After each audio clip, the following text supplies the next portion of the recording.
kenikmatan yang diberikan oleh Allah kita semua, terutama sampai pada pagi hari ini kita masih diberikan kekuatan iman dan Islam. Kita masih diberikan kesehatan serta keselamatan sehingga kita masih bisa melaksanakan kewajiban kita salat subuh berjamaah dan kita lanjutkan dengan mengkaji agama Allah Subhanahu wa taala. Mudah-mudahan kesempatan yang semacam ini senantiasa diberikan oleh Allah kepada kita semua sampai nanti kita menghadap kepada Allah yang tentunya dalam posisi husnul khatimah. Amin ya rabbal alamin. Salawat salam tetap terlimpahkan kepada Rasulullah Muhammad sallallahu alaihi wasallam sebagai khatamul anbiya wal mursalin, penutup para nabi dan rasul yang tidak ada nabi lagi sesudah Nabi Muhammad sallallahu alaihi wasallam. Beliau menyampaikan usaha Islam sebagai agama yang benar, agama yang diridhoi oleh Allah Subhanahu wa taala. Para jemaah yang dimuliakan oleh Allah Subhanahu wa taala, kita lanjutkan kajian kita. Pertemuan sebelumnya kita baru masuk ke adab yaumul Jumu'ah, adab etika ketika pada hari Jumat. Yang sebelumnya sudah saya sampaikan, etika yang pertama adalah memperbanyak sholawat salam kepada Rasulullah Muhammad SAW. Jadi kalau pada hari Jumat dianjurkan, diperintahkan untuk memperbanyak sholawat kepada Nabi Muhammad SAW. Yang sebelumnya saya sampaikan ada redaksi sholawat yang langsung dari Nabi Muhammad SAW, itu namanya sholawat Ibrahimiyah, yang boleh innaka hamidum majidnya itu satu kali atau dua kali. Jadi Allahumma shalli ala Muhammad wa ala Muhammad kama shallaita ala Ibrahim wa ala Ibrahim wa barik ala Muhammad wa ala Muhammad kama barakta ala Ibrahim wa ala Ibrahim innaka hamidum majid. Itu yang pakai satu kali untuk innaka hamidum majid. Baik, atau mungkin dipakai dulu. Kemudian disampaikan pada pertemuan sebelumnya adalah al-ightisal yaumul Jumu'ah, mandi pada hari Jumat. Ini hubungannya dengan ketika kita bahas tentang masalah adab masjid itu, berjamaah ke masjid itu kan. Yang pada waktu itu saya sampaikan untuk habis makan apa pada waktu itu, makan makanan yang bau berambang, bawang gitu, katakan begitu kan.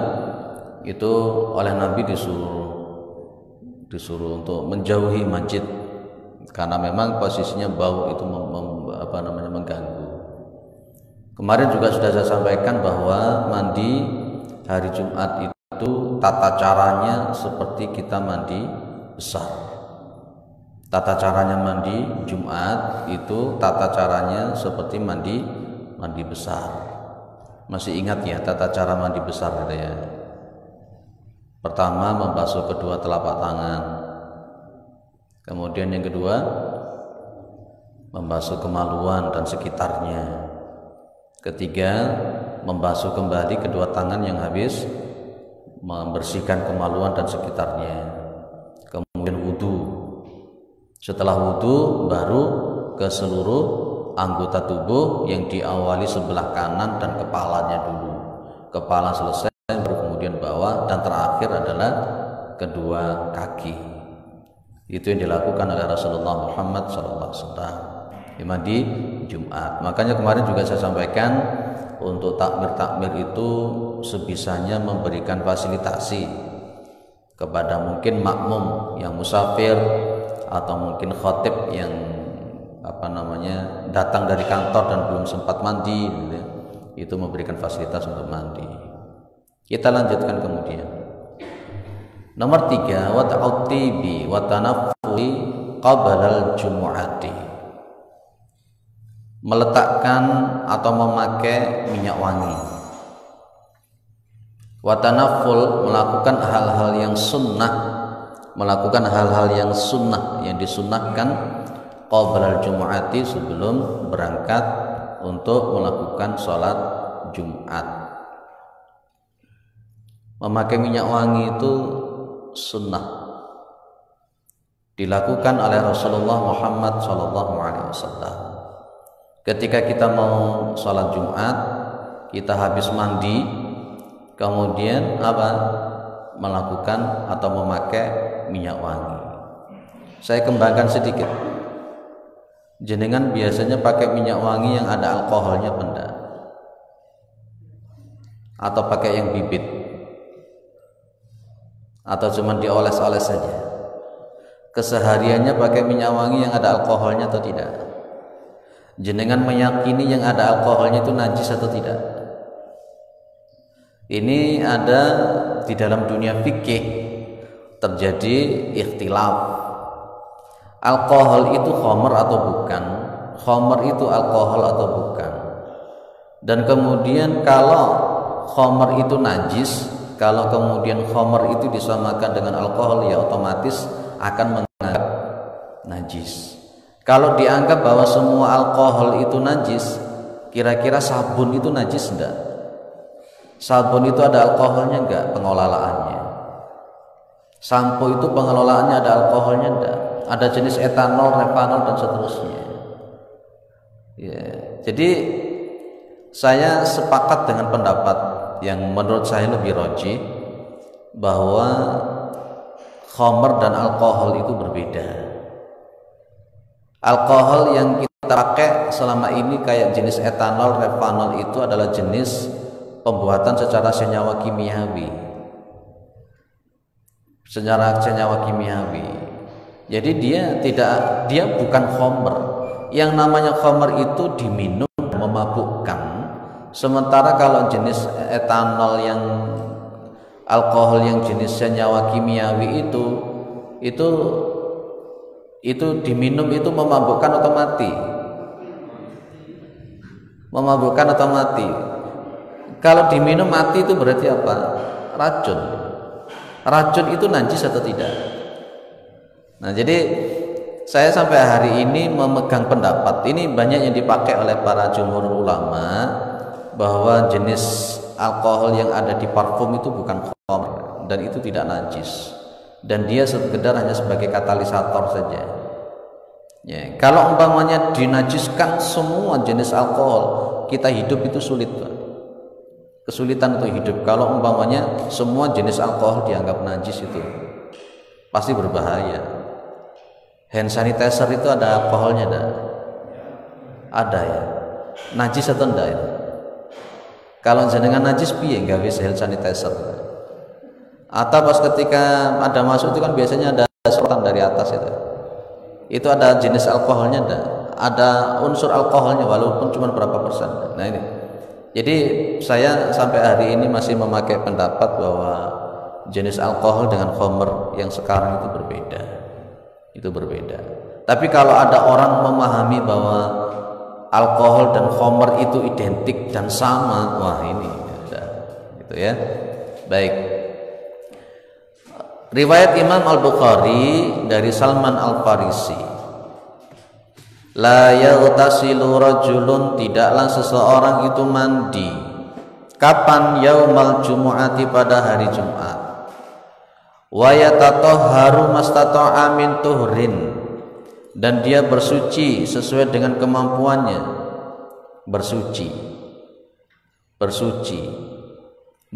di sini ini kalau kita kaitkan ada sunanul fitrah. Ada beberapa sunnah fitrah. Termasuk bersuci dalam konteks sunnah fitrah itu ada beberapa. Satu, mencukur bulu kemaluan. Itu termasuk sunanul fitrah. Apa sunnah-sunnah fitrah itu maksudnya, Pak? Sunnah-sunnah fitrah itu berarti sunnah-sunnah yang dilakukan menjadi kebiasaan para nabi dan rasul terdahulu, yang tidak pernah ditinggalkan. Itu mencukur bulu kemaluan. Yang kedua, al-khitan. Yang ketiga, memotong kuku. ya, memotong kuku, kemudian mencabut bulu ketiak, mencukur kumis, memanjangkan dan merapikan jenggot. Itu adalah bagian dari sunanul fitrah yang tidak pernah ditinggalkan oleh para nabi dan rasul. Boleh tidak kemudian ketika kata-kata wayatato haru mastato amin tuhrin itu ketika setiap hari Jumat kita potong kuku? Kan biasanya kan ada orang-orang mengatakan potong kukunya hari Jumat. Dalilnya mana potong kuku hari Jumat itu? Di antaranya yang perlu dipakai adalah isyarah daripada riwayat Imam Bukhari ini, kata-kata wayatato harunya ini. Jadi pas ketika hari Jumat itu yo mandi Jumat, yo potong kuku, yo mencukur bulu ketiak, mencabuti bulu kemaluan, mencukur kumis, kemudian merapikan jenggot dan seterusnya. Itu pada hari Jumat. Di antara dalil yang dipakai isyarah dari hadis ini. Jenengan kalau potong kuku hari apa? Sak kobere wis. Sak kobere. Ya, sak kobere. Kalau merapikan kumis sama jenggot dari apa? Sak jenggote. Pak, saya enggak punya jenggot ya, Pak. Oh ya wis. Enggak punya jenggot ya. Hukumnya jenggot itu apa toh? Baik, kok melayu rono malian. Wayat dahinu min tuhnin au yamusu min tibin au yamusu min tibi baitihi, dan kemudian dia memakai minyak wangi, mandi, bersuci pakai minyak wangi. Tsumma yakhruju fala yufarriqu baina itsnaini, kemudian dia keluar dan tidak memisahkan antara dua orang. Artinya datang ke Jumatan itu tidak sampai melangkahi orang, tidak melangkahi orang. Summa yusalli ma kutiba lahu, kemudian dia sholat seperti apa yang ditetapkan. Apa itu? Tahiyatul masjid. Summa yunsitu idza takallama al-imam, kemudian dia itu memperhatikan ketika imam itu berkhutbah. Saya kembangkan dulu. Nabi Muhammad di dalam riwayat-riwayat yang sahih di sini, mulai nanti akan kita ketemu, Rasulullah tidak pernah mengatakan khotib. Rasulullah selalu mengatakan al-imam, idza takallama al-imam. Idza takallama al-imam. Nabi tidak mengatakan idza takallama al-khotib. Apa khotib itu? Orang yang khutbah. Tapi Nabi mengatakan idza takallama al-imam, ketika imam itu sedang berkhutbah. Nah, disinilah kemudian banyak yang memahami. Apalagi kemudian ada hadis begini, idza qulta li sahibika yaumal jum'ati ansit wal imamu yakhtubu faqad laghat. Itu kalau di masjidnya saudara-saudara kita mesti dibaca itu. Ketika imam mau menaik ke mimbar mesti kan dibaca itu. Pakai tongkat membaca idza qulta li sahibika yaumal jum'ati ansit. Itu hadis. Itu hadis Rasulullah Muhammad SAW. Nah, kalau begitu yang ceramah itu imamnya atau siapa? Yang ngimami salat Jumat itu yang khutbah atau yang bukan khutbah? Kalau kita pahami dari sekian hadis, termasuk hadis yang saya baca tadi itu kan Rasulullah selalu pakai al-imam. Berarti saya sampai hari ini berpendapat, memakai pendapat yang mengatakan bahwa yang afdal untuk ngimami itu yang khutbah. Yang afdal untuk yang ngimami itu adalah yang khutbah. Tapi masalahnya kadang-kala yang khutbah itu maca Quran ya ora karu-karuan. Iya toh. Kadang-kala di masjid tertentu itu sampai menyediakan imam sendiri. Apalagi kemudian yang khutbah sudah sepuh, sudah tua, dreweli. Pas ketika khutbah pun juga ngalor ngidul, nggak mari-mari, bulet, tekate nutup ora iso-iso, dalile barang wis angel. Begitu turun dari mimbar mau ngimami juga nggak nyaman katanya begitu. Sehingga ada masjid tertentu yang menyediakan. Apakah boleh begitu itu? Kalau kita bicara masalah fikih boleh dan tidak boleh, secara hukum boleh. Tapi kalau kita melihat di dalam hadis-hadis Rasulullah ini, itu idza takallama imam yang khutbah. Berarti yang imami itu yang khutbah, yang khutbah itu yang imami. Afdolnya begitu. Kalau di sini gimana, Pak? Yang di sini yang imami yang khutbah ya, Pak ya. Kebanyakan yang khutbah ya. Di masjid-masjid besar, Taqwa Batu, Firdaus Panjen, atau kalau jauh lagi di At-Taqwa Blitar, atau di mana di Pare Al-Amin, memang dilihat imamnya. Dilihat imamnya. Kalau imamnya memang tidak layak untuk imami, ya disediakan imam. Tapi sajane orang wenak khotib kemudian gak oleh ngimami ku ora penak. Ketika setelah khutbah gak boleh ngimami itu orang enak. Makanya kalau saya ngomong sama teman-teman khotib itu ketika dulu masih jadi pengurus, ya seharusnya seorang khotib Jumat itu harus belajar tahsin, tajwid, harus bisa. Clear ya? Jadi saya ulang, kalau orang itu mandi Jumat, setelah itu dia bersuci, seperti yang saya katakan tadi, kemudian pakai minyak wangi, kemudian dia keluar untuk salat Jumat, nyampe ke masjid, dia salat tahiyatul masjid, kemudian memperhatikan khatib ketika khutbah, maka ghufira lahu ma bainahu wa bainal jum'atil ukhra. Maka dosa-dosanya itu diampuni oleh Allah Jumat yang sekarang dengan Jumat yang lalu dengan Jumat yang sekarang. Itu diantara fadilahnya kalau jenengan sesuai dengan sunnahnya Rasulullah Muhammad SAW. Tapi masalahnya di situ ada kata-kata tsumma yunsitu idza takallama al-imam. Poin yang seringkali dilanggar itu tsumma yunsitunya itu loh. Yunsitu itu artinya kan memperhatikan. Seperti di dalam Al-Quran itu idza quri'al Qur'anu fastami'u lahu wa ansitu la'allakum turhamun. Ada kata-kata nasitu, ansitu, yunsitu, itu artinya betul-betul memperhatikan. Bagaimana kalau Jumatan itu khotibnya khutbah dia tidur? Itu termasuk hadis ini atau tidak? Jelas tidak. Dan kadang-kala mohon maaf seringkali orang Jumatan itu niatnya sudah lain. Niatnya kapan? Satu, cari konsumsi. Betul ya Pak ya? Tekoni keri-keri, golek di tempat buri. Begitu imamnya salam untuk yang nomor 2, belum wiritan sudah berdiri langsung menuju konsumsi. Banyak Pak, saya sering mengalami begitu. Ya, golek konsumsi berarti memang untuk Jumatannya memang niat untuk golek konsumsi. Cari masjid-masjid yang ada konsumsinya, terutama yang enak-enak. Yang kedua, orang niat Jumatan itu karena faktor ingin istirahat.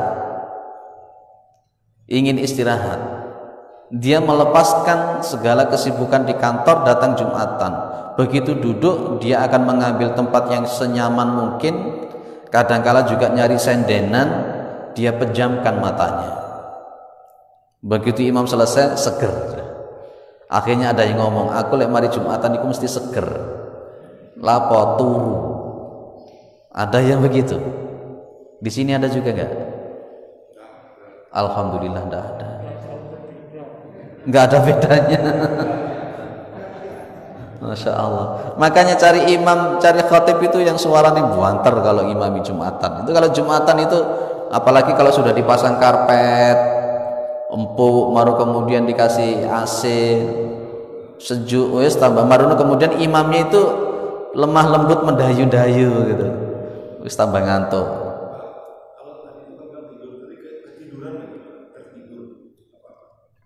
Kalau ketiduran bagaimana? Begini, saya sampaikan paling bawah, paling terakhir. Kalau umpamanya ini nomor 17 ya, tidak apa-apa saya lompat dulu ya Pak ya.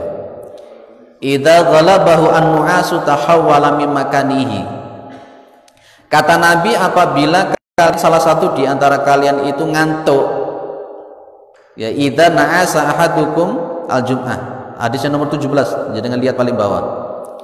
Apabila salah satu di antara kalian itu ngantuk yaumal jum'ah, ketika menghadiri salat Jumat, maka apa? Fal yatahawwal min majlisihi dzalik, maka hendaklah dia itu merubah posisinya. Merubah posisi bagaimana? Ya bisa pindah atau merubah duduknya yang tidak nyaman. Jangan malah justru pindah untuk mencari yang lebih nyaman. Jangan mencari apa Pak? Mencari perubahan yang lebih nyaman. Wis ngantuk baru golek sendenan ya tambah turu. Kata Nabi memang posisinya di dalam hadis nomor 17 tadi itu, kalau kita itu ngantuk pada hari Jumat, lawan, jangan dituruti. Jangan dituruti. Di antaranya tadi saya katakan fal yatahawwal min majlisihi dzalika. Hendaklah dia itu merubah tempat duduknya atau posisinya dia pas ketika dia ngantuk. Pas ketika jenengan ngantuk tambah senden. Atau mungkin bisa pindah tempat, atau mungkin tata cara duduknya dirubah. Gimana tata cara duduk supaya tidak ngantuk? Ya, jenengan yang tahu teknisnya. Jenengan yang tahu teknisnya. Pokoknya rubah. Dan berarti bagaimana? Harus dilawan. Ketika Jumatan itu ngantuk, harus dilawan. Itu ada yunsitu idza takallama ilman. Itu yang pertama. Yang kedua ya. Jadi ada orang Jumatan itu karena memang untuk istirahat. Ada yang nomor 3 itu orang Jumatan itu hanya sekedar gugur kewajiban saja, pokoknya teko gitu aja. Saya pernah mengalami kemarin di Jajar, ada anak muda sejak saya awal naik mimbar sampai saya selesai dia pegang HP dan mainan HP. Itu saya juga bingung, ini pernah ngaji atau tidak. Jadi ketok moto, kalau umpamanya enggak apa ketok moto itu apa Pak? Kelihatan mata saya gitu. Kelihatan sekali saya khutbah ceramah itu main HP mulai dari awal saya naik sampai terakhir begini terus. Dan tidak memperhatikan yang namanya khotib sama sekali. Itu ada yang model begitu Pak? Ada. Akhirnya pada waktu itu pas ketika saya khutbah ya saya semoni apa tak semoni gitu. Ya di atas mimbar saya ingatkan itu udah benar.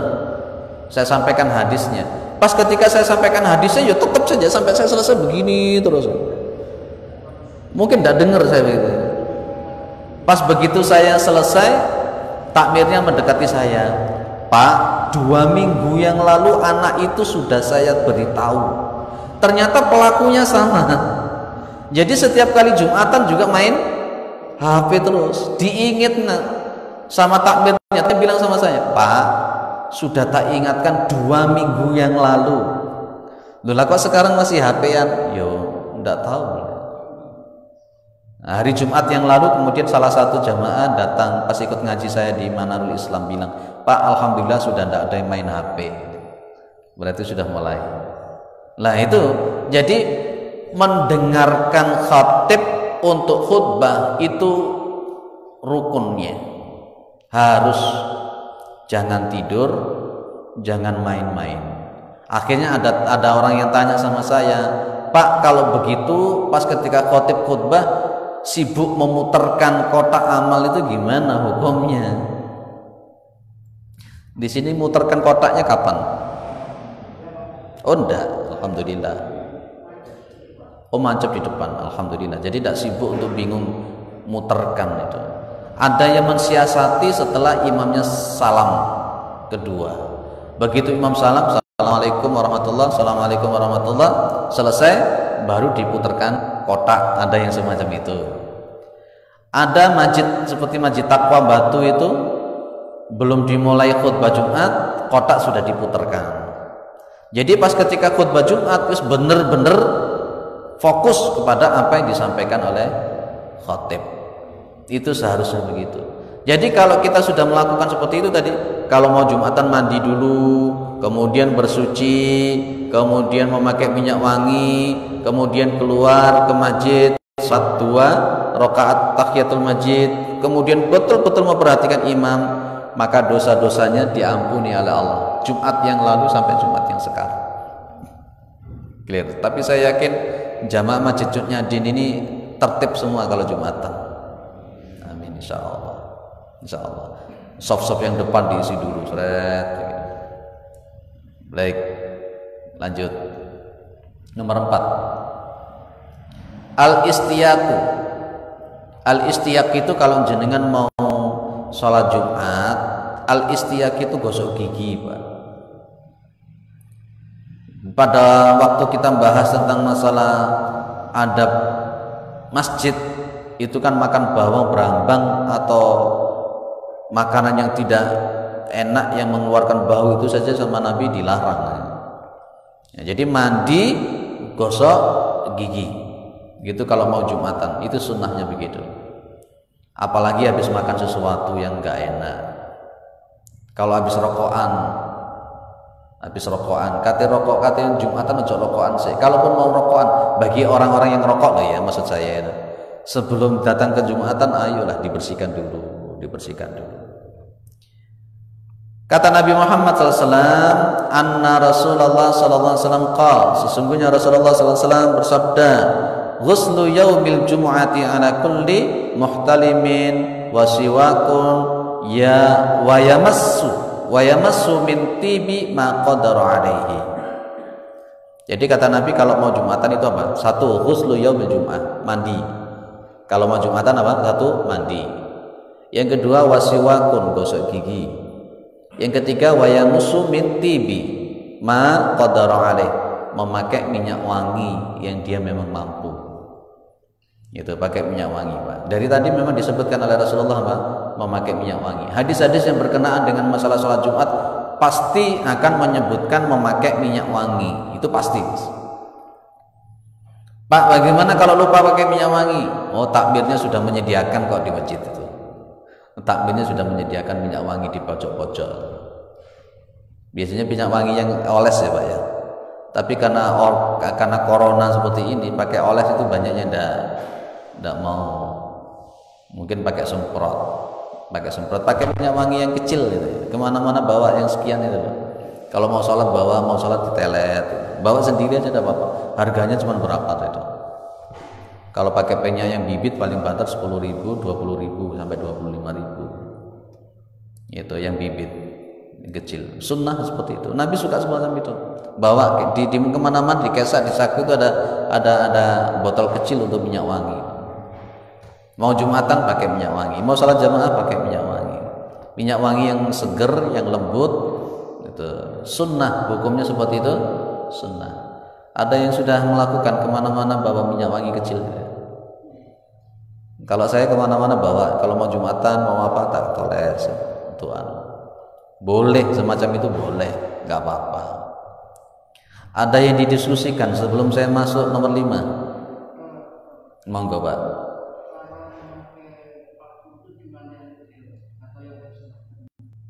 Pakai parfum yang ideal.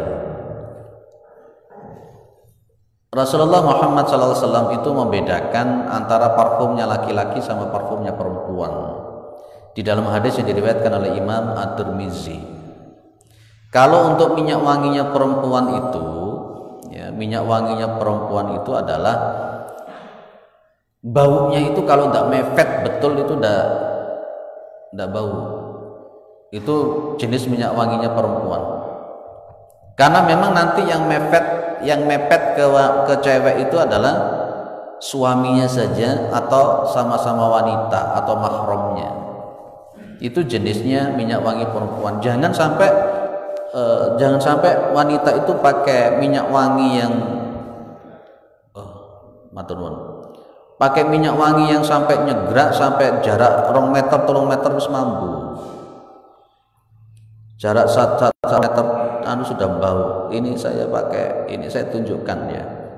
Hukumnya wanita-wanita yang dia memakai minyak wangi yang sampai jaraknya jauh itu sudah bau. Ini ya. Saya jawab agak panjang dikit ya, Pak ya. Ini ada kata-kata begini. Ayyuma imra'atin istaqtarat famarat ala qaumin liyajidu rihaha fahiya zaniyatun. Wanita manapun yang istaktarat itu artinya di tubuhnya itu ada minyak wangi, ada sesuatu yang wangi-wangi yang memang sengaja untuk diberikan. Famarat ala qaumin, maka dia berjalan kepada suatu kaum. Ini sengaja dia pakai minyak wangi untuk liyajidu rihaha, supaya kaum yang laki-laki ini membaui minyak wangi dia. Niatnya memang seperti itu, supaya laki-laki itu tertarik, supaya laki-laki itu apalah gitu kan ya. Maka fahiya zaniyatun, maka dia itu dianggap berzina. Kadang-kala ada wanita itu yang pakai parfum jarak 2 meter, 3 meter sudah bau, pusing laki-laki itu. Kadang-kala dia jalan seret gitu kan, bau, sampai sekitar 5 meter masih bau, masya Allah, itu tidak boleh. Jadi minyak wanginya perempuan itu kalau tidak mepet betul itu tidak bau. Itu minyak wanginya wanita. Kalau minyak wanginya laki-laki boleh tidak seperti itu, tapi tidak boleh berlebih-lebihan. Saya pernah punya dulu pas ketika punya kenalan seseorang, dia kepala sekolah. Baunya luar biasa, jarak kita 5 meter belum nyampe ke orang itu udah baunya luar biasa. Kadek minyak wangi itu bau-bau yang kayak dukun begitu. Ini yang tidak benar. Minyak wangi yang direkomendasi oleh Rasulullah itu yang lemah lembut, tidak nyegrak, tapi dia enak untuk dibau. Nggak tahu lah jenengan yang mungkin tahu jenis-jenis minyak wangi model begitu itu. Kalau saya pakai yang Bulgari Extreme. Ini bukan promosi, enggak. Saya biasanya pakai yang semacam itu, lembut dan sebagainya. Itu Pak, itu minyak wanginya laki-laki. Ojo pakai minyak nyong-nyong atau minyak jakfaron. Pernah tahu minyak jakfaron Pak? Minyaknya orang dukun itu Pak, yang biasanya dibuat nulis untuk raja-raja jimat-jimat, itu kan minyak misik jakfaron yang warnanya hitam itu. Baunya itu enggak hilangnya susah. Memang awetnya betul, tapi baunya itu masya Allah tidak selesai. Kayak minyak wangi biasanya anak-anak di sekolah itu yang ikut-ikutan bantengan jarang kepang itu, masya Allah. Ya minyak itu jangan, kalau minyak itu lah.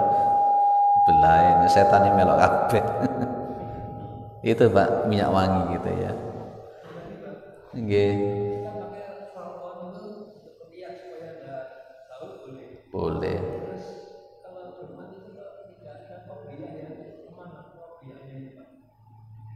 Qobliyah Pak. Nggih. Begini Pak. Pada zaman Nabi adzan Jumat itu cuman 1 kali. Betul ya? Kemudian pada zaman Abu Bakar adzan itu 1 kali. Pada zaman Umar bin Khattab adzan cuman 1 kali. Baru pada zaman Utsman bin Affan adzan Jumat itu 2 kali.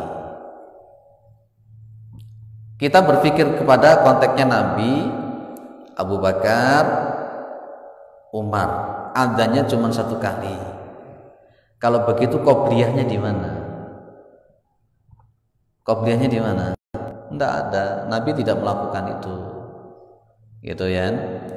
Lah, kemudian pada zaman Utsman ada 2 kali azan. Ada 2 kali azan. Ada 2 kali azan itu pun meletakkan azannya itu tidak pas masuk waktu. Karena orang-orang ada di pasar dalam rangka untuk memberitahu, karena pada waktu itu belum ada HP, belum ada jam dan sebagainya. Cara pemberitahuan yang paling enak pada zaman itu, yang paling dikenal ya azan. Akhirnya ditaruh di menara azan untuk orang-orang, akhirnya tahu kalau itu Jumatan akan datang. Ada jamaah saya itu yang rumahnya di pesisir pantai. Kalau hari Jumat itu azan yang pertama jam 10. Azan jam pertama jam 10. Corongnya masjid itu diarahkan ke laut. Kenapa? Mereka nelayan. Jam 10 azan Pak. Akhirnya mereka dengar, oh azan. Maka kemudian jam 10 sampai jam 11 itu mereka menepi. Baru kemudian ada azan yang nomor 2. Lah pada zaman Utsman itu modelnya ya mirip seperti itu. Cuman masalahnya mereka di pasar ya nggak sampai jam 10 juga, mungkin jam setengah 11 atau 20 menit sebelum apa itu adzan. Tapi itu adzannya belum masuk waktu.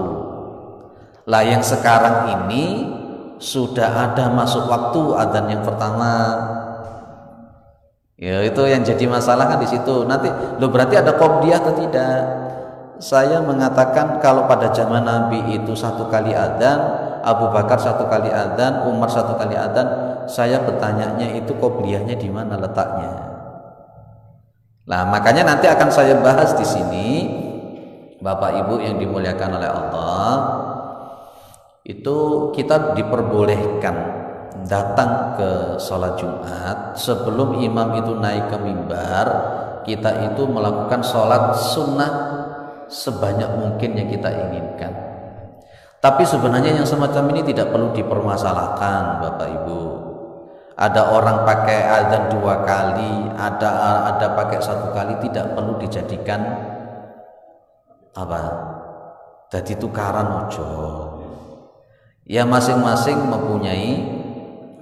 Nah itu. Kalau di sini 1 kali ya Pak ya, ya sudah. Kalau umpamanya di sini 1 kali berarti mengikuti Rasul, Abu Bakar, Umar. Kalau saudara-saudara kita mengikuti yang 2 kali adzan berarti mengikuti siapa? Utsman bin Affan. Itu saja beres. Ini untuk ketika ada maksudnya itu adzan sudah dikumandangkan, kan biasanya nunggu sampai adzan selesai. Itu lebih diutamakan menunggu atau langsung sholat aja? Tahiyatul masjid itu. Baik, itu pada waktu Jumatan atau non Jumatan. Baik. Kalau pada di luar Jumatan, ada riwayat-riwayat kita itu diperintahkan untuk menjawab adzan. Itu berarti sunnah. Betul kan? Tahiyatul masjid juga diperintahkan. Itu juga sunnah. Kita diperintahkan oleh Al-Quran, wa ma atakumur rasulu faquduhu wa ma nahakum anhu fantahu. Jadi apa yang dibawa oleh Rasul, yang diperintahkan oleh Rasul lakukan, apa yang dilarang oleh Rasul tinggalkan. Nabi Muhammad memerintahkan kita itu untuk menjawab adzan, betul kan? Rasulullah juga memerintahkan kita untuk tahiyatul masjid. Maka kalau untuk di luar adzan, di luar Jumatan, kita lebih baik menjawab adzan dulu baru kemudian sholat. Kalau untuk Jumatan bagaimana? Nah ini muncul perdebatan. Kemarin sudah kita bahas untuk tahiyatul masjid. Salat tahiyatul masjid itu ada khatibnya sedang khutbah. Ini hadis ini coba jangan lihat hadis ini. Riwayat Imam Al-Bukhari. Qala Rasulullah sallallahu alaihi wasallam wa huwa yaktubu idza jaa ahadukum wal imamu yaktubu au qad kharaja fal yusalli rakaatain. Nabi berkata pas ketika beliau sedang khutbah, apa kata Nabi? Idza jaa ahadukum wal imamu yaktubu. Ketika kamu datang Jumatan sementara imam itu sedang khutbah, au qad kharaja atau imam telah keluar untuk melakukan khutbah, fal yusalli rakaatain. Hendaklah dia salat 2 rakaat. Berarti pas ketika imamnya sedang khutbah itu boleh tidak tahiyatul masjid? Boleh, itu perintahnya Nabi. Suatu saat Rasulullah sedang khutbah, ada orang langsung duduk kan sama Nabi, "As-shalaita, kamu sudah sholat atau belum?"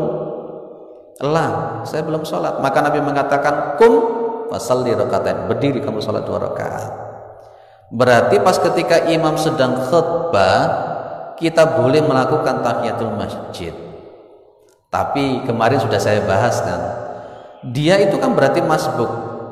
Pertanyaannya, masbuknya itu memang betul-betul disengaja memolorkan diri ataukah memang betul-betul udzur syar'i? Lah itu yang jadi pertanyaan. Para sahabat yang terlambat, loh, apakah ada para sahabat yang terlambat untuk Jumatan? Ada. Buktinya langsung duduk disuruh berdiri sama Nabi kan? Ya. Tapi terlambatnya sahabat dengan terlambatnya kita berbeda. Kalau kita itu Jumatan itu terlambatnya karena sengaja, molor-molor. Allah sih omai cedek wae lho. Sik dilungkas sampai seperti itu. Nah, tapi intinya melakukan tahiyatul masjid ketika imam sedang khutbah itu boleh dan itu diperintahkan oleh Rasulullah Muhammad SAW. Lah, sekarang pas ketika kita datang pada waktu itu masih adzan. Tadi saya katakan menjawab adzan itu diperintah. Maka kalau berkenaan dengan semacam ini, saya membolehkan jawab adzan dulu kemudian sholat tahiyatul masjid. Karena sholat tahiyatul masjid ketika imam sedang khutbah itu ada dalilnya, yakni diriwayatkan oleh Imam Al-Bukhari dari Jabir ibni Abdillah. Clear ya Mas ya? Oke. Kalau kita musafir ikut sholat Jumat di kosor biasa aja. Di kosor gimana Pak? Oh jamak kosor, oh musafir jenengan. Baik, ini pertanyaan yang pada masa Rasulullah pernah terjadi atau tidak gitu. Yang jelas begini Bapak, orang musafir itu tidak ada kewajiban untuk sholat Jumat. Tidak ada kewajiban untuk sholat Jumat, tidak ada. Jadi andai kata orang musafir itu tidak sholat Jumat tidak apa-apa. Dan ketika dia musafir itu kemudian dia menjamak qashar zuhur sama asar, boleh. Tapi kalau untuk menjamak Jumat sama asar, lah ini yang jadi tidak kita cari dalilnya juga tidak ada. Rata-rata memang kalau kita musafir itu ya memang tidak Jumatan, boleh tidak Jumatan. Gitu. Jadi bagaimana kalau dijamak antara Jumat dengan asar, lah ini jadi masalah. Kita cari dalilnya juga belum ada contohnya begitu. Ya, tapi Pak, tidak ada dalil yang melarang dan juga tidak ada dalil yang menyuruh. Berarti bagaimana? Apakah boleh kembali kepada bara'atul asliyah? Selama memang tidak ada dalil yang melarang dan tidak ada dalil yang memerintahkan, berarti kemudian kalau memakai al-aslu baqa'u makana ala makana, ada ulama yang membolehkan. Karena tidak ada perintah dan juga tidak ada larangan. Lupa ini masalah ibadah, orang ono contone ya. Lah kalau memang tidak ada contohnya ya wis, gak usah dilakoni, beres gitu. Itu. Jadi kembali kepada apakah ini memang bara'atul asliyah ataukah kemudian ini melakukan sesuatu yang bid'ah karena tidak ada contohnya, itu saja. Ini memang masalah baru semacam ini. Nabi kalau musafir itu ya sudah musafir. Jadi musafir itu tidak wajib untuk melakukan salat Jumat. Nah ya, dia musafir ke lain daerah. Berarti dia posisinya masih musafir ataukah masih mukim? Nabi pernah pas ketika beliau melakukan perjalanan ke suatu daerah, beliau menetap selama 1 minggu. Selama 1 minggu itu Nabi juga menjamak dan qashar. Itu Nabi pernah melakukan semacam itu. Tapi jangan menjadi suatu kebiasaan. Itu bukan suatu kebiasaan Nabi Muhammad SAW. Nabi pernah melakukan safar dan beliau 1 minggu ketika di situ beliau mengqashar. Itu 1 minggu. Itu berarti boleh. Itu berarti boleh. Pak, bagaimana kalau 40 hari seperti haji? Walah iku jenenge duduk safar tapi jenenge golek sing enake dhewe to. Ya, clear. Iya, Pak.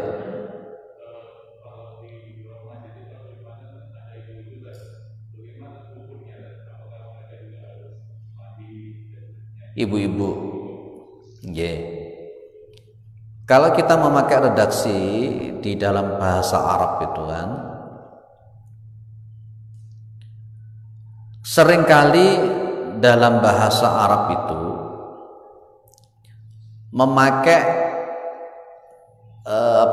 laki-laki mudzakkar dan perempuan tidak disebutkan. Saya contohkan. Ya ayyuhalladzina amanu idza nudiya lis-sholati min yaumil jumu'ati fas'au ila dzikrillahi wa darubai. Di situ yang diminta itu laki-laki atau perempuan? Laki-laki kan. Betul kan? Laki-laki. Maka seringkali yang disebutkan laki-laki, perempuan tidak disebut, maka wanita sudah masuk ke sana. Itu dalam bahasa Arab seringkali seperti itu. Wanita itu tidak wajib untuk melakukan Jumatan. Tapi para ulama menyebutkan andai kata wanita itu ikut Jumatan, maka dia sudah mencukupi, tidak perlu sholat zuhur lagi.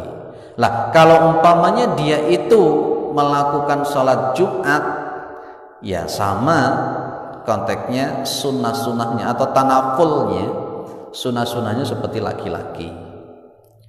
Sunnahnya seperti laki-laki sama, yo ada mandinya, yo ada gosok giginya, pakai minyak wangi. Tapi sekali lagi minyak wanginya wanita berbeda dengan minyak wanginya perempuan. Wah, nanti kalau mau pakai minyak wangi yang kuat, kemudian ikut sholat jamaah, waduh, laki-laki itu membau minyak wanginya luar biasa, ya, pusing semua.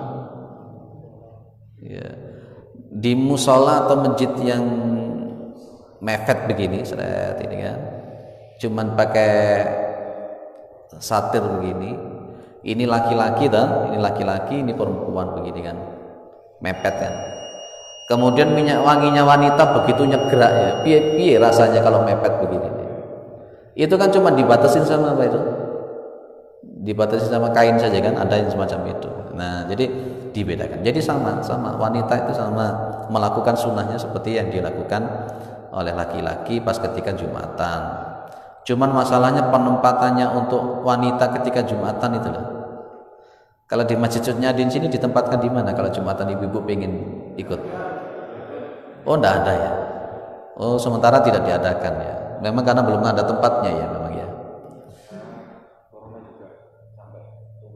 Oh begitu, karena corona juga sampai luar-luar juga ya. Sampai luar-luar. Mudah-mudahan corona segera diangkat oleh Allah.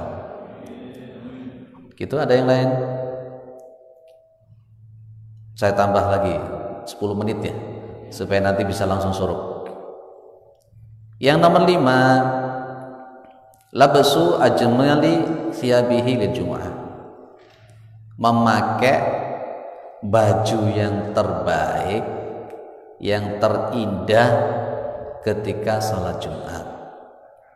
Sunnah. Ojo Jumatan, jangan Jumatan pakai baju yang ala kadarnya. Upayakan kalau kita Jumatan itu memakai baju yang terbaik yang kita punya. Tidak harus baru. Nabi memakai di sini min ahsani thiyabihi. Saya bacakan dulu ya. Jadi kalau jenengan Jumat itu pakai baju yang terbaik. Man ightasala yaumal jumu'ati, barang siapa yang mandi pada hari Jumat untuk melakukan salat Jumat. Wastaka, dan dia gosok gigi. Wa masamin tibin inkana indahu, dan kemudian dia memakai minyak wangi yang dia punya. Wala bisa min ahsani thiyabihi, dan memakai baju yang terbaik. Bukan mahal ya, bukan mewah, tapi yang terbaik. Janganlah Jumatan pakai kaos yang ada tulisan yang aneh-aneh. Di buri ini ada tulisannya orang karu-karuan. Maruna akhirnya diwoco sama orang. Janganlah. Nabi Muhammad itu kalau Jumatan atau berjamaah suka pakai baju putih polos. Nabi sukanya begitu. Ya, kira-kira kalau Masjid Nyadin ini nanti Jumatannya semuanya pakai putih, itu bagus banget ya. Pakai putih semua itu. Ya. Pakai baju yang terbaik. Jangan asal-asalan lah pakai Jumatan itu. Saya pernah mengatakan ke takbir masjid mana pada waktu masjid As-Salam. Kalau di masjid mana Cisadea itu memang sudah disediakan namanya apa itu Pak, yang panjang itu, kain panjang itu, rosal. Iya namanya rosal betul ya. Yang rompi itu loh Pak. Ya rompi sampai panjang lutut itu. Di Masjid Cisadea itu disediakan itu. Sehingga pas ketika ada namanya anak muda ya. pakai kaos celonone kewetat dan gitu kan, pakai kaos yang ada tulisannya, tapi dia pengen Jumatan.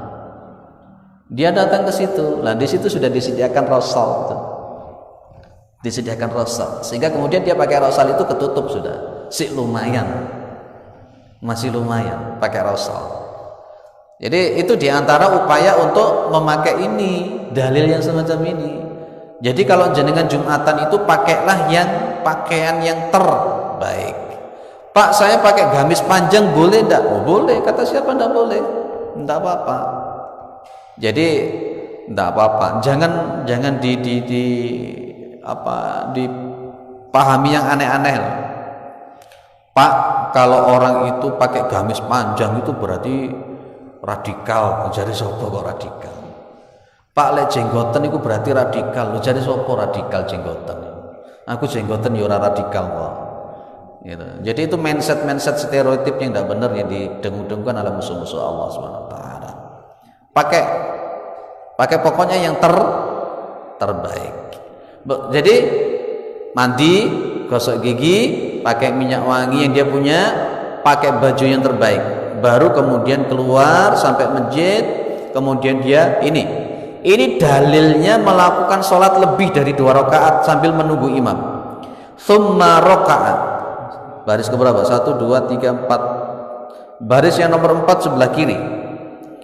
Baris yang nomor 4 sebelah kiri sendiri, ujung sebelah kiri. Ujung sebelah kiri. Tsumma rakaat. Masya'a. Ketemu barisnya? Tsumma raka'a masya'a. Kemudian dia melakukan sholat masya'a ayyarka'a. Maksudnya masya'a ayyarka'a itu berarti sekendak hatinya dia itu melakukan sholat. Adzan jam 11 lebih 30 menit. Jenengan datang jam 11 lebih 5 menit. Sambil menunggu adzan itu jenengan sholat tok sampai 25 menit, itu boleh. Itu boleh. Itu yang dimaksud dengan tsumma raka'a masya'a ayyarka'a. Itu ada yang mengatakan itu namanya sholat mutlak. Sholat mutlak boleh. Ini diantara dalil yang dipakai. Jadi jangan heran ketika ada orang datang Jumatan kok sholat terus sampai menunggu imamnya datang. Ini dalilnya. Hadis yang diriwayatkan oleh Imam Abu Dawud. Tapi kalau umpamanya kita hanya melakukan 2 rakaat saja, tahiyatul masjid, kemudian kita duduk sampai nunggu imamnya keluar, ya enggak apa-apa. Tapi kalau kita kemudian ingin nunggu imam itu sambil sholat terus, ya enggak apa-apa. Boleh, itu salat mutlak yang kita lakukan. Baru setelah itu ketika imam sudah keluar, tsumma ansata idza kharaja al-imamu falam yatakallam hatta yaqludha min salatihi. Kemudian dia memperhatikan ketika imam keluar dan berkhutbah sampai selesai dari salatnya, maka makanat kafaratan lima bainaha wa bainal jum'atil lati qablaha. Itu menjadi kafarat dosa-dosa Jumat sebelumnya sampai Jumat yang sekarang. Jadi sunnahnya jenengan kalau Jumatan itu pakai baju yang terbaik. Saya yakin jenengan punya baju yang terbaik. Ya, gimana baju yang terbaik itu? Boleh. Apakah memang harus mahal? Baju baik itu kan tidak harus mahal. Clear? Nabi sukanya pakai yang polos kalau Jumatan, kalau berjamaah, sukanya pakai yang warna putih, itu Nabi. Cukup Pak? Baik. Masih nomor 5, insyaallah nanti akan kita lanjutkan sampai nomor 17 ya. Insyaallah. Mudah-mudahan bermanfaat. Subhanakallahumma wa bihamdika asyhadu an la ilaha illa anta astaghfiruka wa atubu ilaik. Assalamualaikum warahmatullahi wabarakatuh.